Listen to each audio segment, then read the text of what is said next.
Bendiciones, mis hermanos. Agradezco a Dios por sus vidas y por darse el tiempo también de poder ver esta breve reflexión. Ya nos encontramos en nuestro primer día de Semana Santa o Semana de Pasión. Caminando con Jesús es nuestro tema general. Y ya estamos en el Domingo de Ramos, Domingo de Entrada Triunfal. Nuestra reflexión está basada en el Evangelio según San Mateo, capítulo 21. Allí se nos narra que Jesús, estando en el Monte de los Olivos, envió a uno de sus discípulos al frente a una aldea para que desatase a un asna y a un pollino que se encontraría allí, y los trajesen a él para que él pudiera entrar en ellos a Jerusalén, para que se cumpliese la profecía que decía: decida la hija de Sión, he aquí tu rey viene a ti, manso y sentado sobre un asna, sobre un pollino, hijo de animal de carga. Y los discípulos fueron e hicieron como Jesús les envió, y entonces trajeron el asna y el pollino, le pusieron unos mantos. Jesús se montó y comenzó a cabalgar hacia Jerusalén. Y había una gran multitud que venía siguiendo a Jesús, que tendían también sus mantos y cortaban ramas de los árboles y las tendían en el camino. Y la gente proclamaba diciendo: Hosana el Hijo de David, bendito el que viene en el nombre del Señor. Hosana en las alturas. Y cuando entró en Jerusalén, toda la ciudad se conmovió diciendo: ¿quién es este? Y la gente decía: este es Jesús, el profeta de Nazaret de Galilea. Notemos que Jesús entra a Jerusalén y la multitud que estaba con él y le seguía también le proclamaba diciendo: Hosana el Hijo de Dios. Es decir, la palabra Hosana, que significa sálvanos, Señor. Y en su convicción, el pueblo de Israel tenía que la salvación de Jesús era una salvación totalmente diferente a la que el mismo Jesús tenía, porque ellos creían que Jesús se levantaría en armas en esos días contra el imperio romano para que pudieran ser libres. Es decir, tenían a Jesús como el liberador de ellos, como un gran héroe, como un gran rey, como en la antigüedad o en el Antiguo Testamento, aquel que se levantaría a luchar. Esa era la convicción de ellos, por eso estaban proclamando a Jesús como rey y decían: sálvanos, Señor, sálvanos de las manos de los romanos. Esa era su convicción de ellos, esa era la expectativa que ellos tenían del reinado de Jesús. Y hoy es la pregunta para nosotros: ¿cuál es la expectativa del reinado de Jesús para nuestras vidas?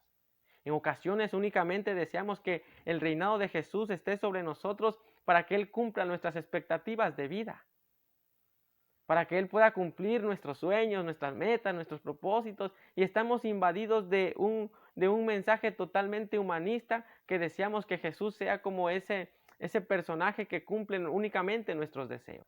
Por eso posteriormente, en los días próximos, vemos que esta misma multitud es la que estaba diciendo: crucifíquenle, porque llegaron a pensar que Jesús los había traicionado, que Jesús los había engañado, que no se levantó en armas para derrocar al imperio romano. Se sintieron tan traicionados y se sintieron traicionados por su mala convicción que tenían acerca del reinado de Jesús. Jesús viene a reinar, sí, pero en un plano totalmente diferente. Él es el dueño y el Señor del universo y del mundo entero y de la tierra entera. A veces creemos que el reinado de Jesús es únicamente para el cumplimiento de las expectativas que tenemos de nosotros hacia Él, como la tenía el pueblo de Israel. Pero en este tiempo y a través de esta lectura nos desafiamos a poder reflexionar cómo aceptamos el reinado de Dios en nuestras vidas. El reinado de Dios es mucho más profundo. Jesús estaba deseando en ese momento liberarlos de sus pecados, reconciliarlos con el Padre. Este es el propósito de Jesús: proclamarse el Rey y el mediador de ellos, entre ellos y el Padre, para poder reconciliarlos, en perdonar sus pecados, en sanar las heridas, en poder sanar sus corazones. Ese era el propósito de Jesús, ese era el Evangelio: poder dar libertad a sus vidas en un plano totalmente diferente al que ellos tenían y ellos pensaban.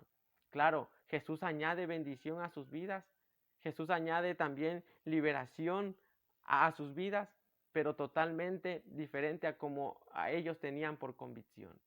Así que a veces terminamos nosotros decepcionados de Dios, de Jesús, porque tenemos una mala convicción y comprensión del reinado de Dios en nuestras vidas. Hoy proclamemos, sálvanos Señor, sálvanos, pero desde tu perspectiva, desde tu visión, desde tu objetivo, desde tu propósito. El plano de Jesús es la liberación de nuestro corazón. Y hoy es tiempo de que podamos reflexionar que hay cosas que Dios tiene que sanar en nuestro corazón, que hay cosas más importantes totalmente, muy diferentes a nuestras expectativas de vida, que hay cosas mucho más necesarias que Jesús tiene que hacer en nosotros que las que nosotros pensamos que Él tiene que hacer con nosotros. Dejemos que Él obre conforme a su voluntad en nuestras vidas. Dejemos que Él trabaje en nuestros corazones, que Él haga su obra redentora y de salvación en nuestras vidas. Y no deseemos cumplir únicamente nuestros propios deseos y expectativas que tenemos acerca de Jesús. Cambiemos totalmente ese pensamiento. Por eso es necesario que nosotros podamos escudriñar las Escrituras para entender y conocer la voluntad de Dios.